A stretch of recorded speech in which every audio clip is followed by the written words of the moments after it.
So, ayan, good morning mga friends. So, ngayon, meron na ako i-share sa inyo. Kasi, bumili ako sa Facebook, Facebook page, yung pangalan ng Facebook page is ASO US Incorporation. So, ngayon, bumili ako sa kanila na meron kasi lang binibenta na, stabilizer gimbal. Ayan. So, ang nabili ko, 2 pieces na stabilizer gimbal, plus meron kang freebies na smartwatch and yung AirPods. So, ngayon, bubuksan ko na siya ngayon. Ganito lang siya kaliit. So, di ko alam kung ang tawag nito, di ko alam kung legit talaga siya. Pero trinay ko lang talaga siya ako talaga. So, ayan, di ko alam kung legit talaga siya. So, ngayon, bubuksan natin at malalaman natin kung legit siya. So, worth $999 lang ito mga friend. So, ayan. Buksan natin.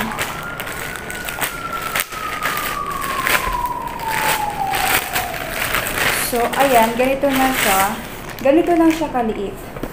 Ayan. Ayan. Wala nang laman. Yes, wala nang laman. So, ngayon, bubuksan na natin ito. Ayan siya. Ay, putik. Bakit ganito lang siya? Ganito lang binigay sa akin. Wala, bakit?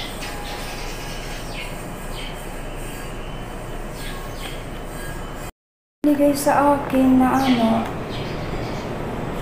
worth $999. Wala, for the first time, ngayon lang ako na scam. Na ganito yung bibigay sa akin.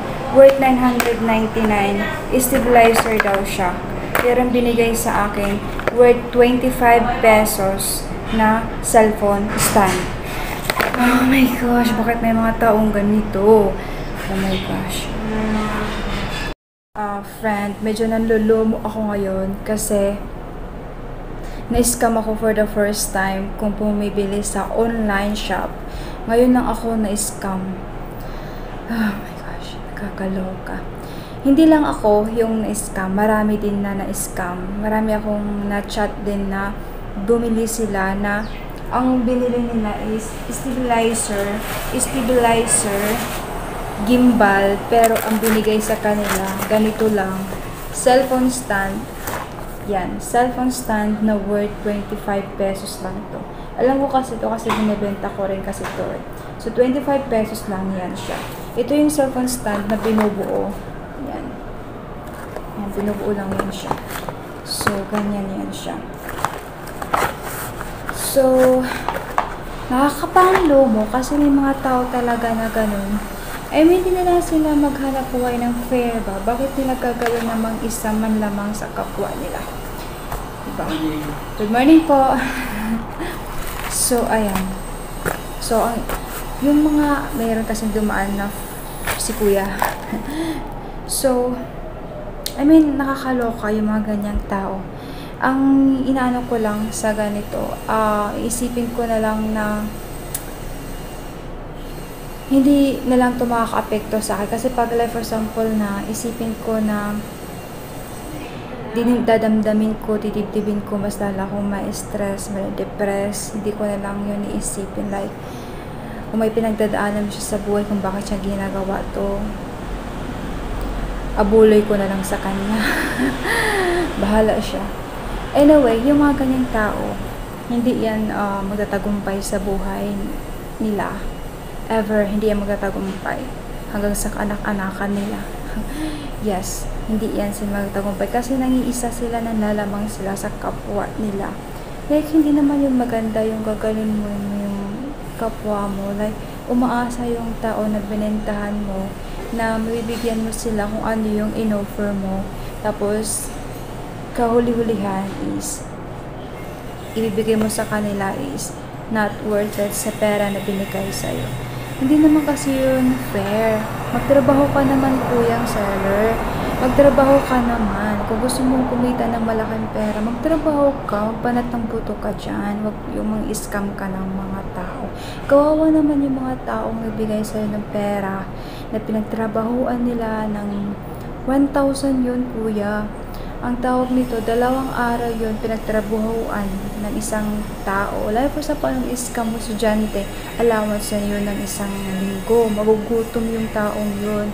Wala siyang kakainin. Dahil in-scam mo siya, paano na lang yung pag-aaral niya? Makonsensya ka, kuya. Grabe kang scammer ka.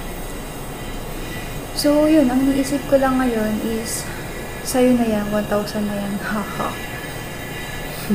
Hindi na, tulong ko na lang yan sa'yo, kuya, pampihira, kaabuloy ko na lang yan sa'yo, kakaloka ka, scammer ka. Anyway, bahala ka. And, sa tingin mo naman hindi na ako magsasalita. Bahala ka, hindi ka rin suswertein sa buhay, mabalasin ka habang buhay, scammer ka, kasi hindi maganda yung ginagawa mo, nanlalamang ka sa kapwa mo. Ay, nako. Anyway, hindi na ako ma-stress. Ha? Sa'yo na yung 1,000 na yan. 1,000 lang yan. Kisa naman sa guilty na meron ka ngayon. Kisa naman sa mga taong naisahan mo. Makonsensya ka sa mga niskam mo ng mga estudyante na walang trabaho. Na walang kakainin ng ilang araw dahil sa pang-scam mo dyan. Imbes na makakatulong ka sa kapwa mo, ang ginawa mo, inisahan mo. Ay, naku, ba't may ganyang tao dito sa mundong ito? Anyway, pahala ka dyan. Hindi ka liligaya sa 1,000 na yan. Bye!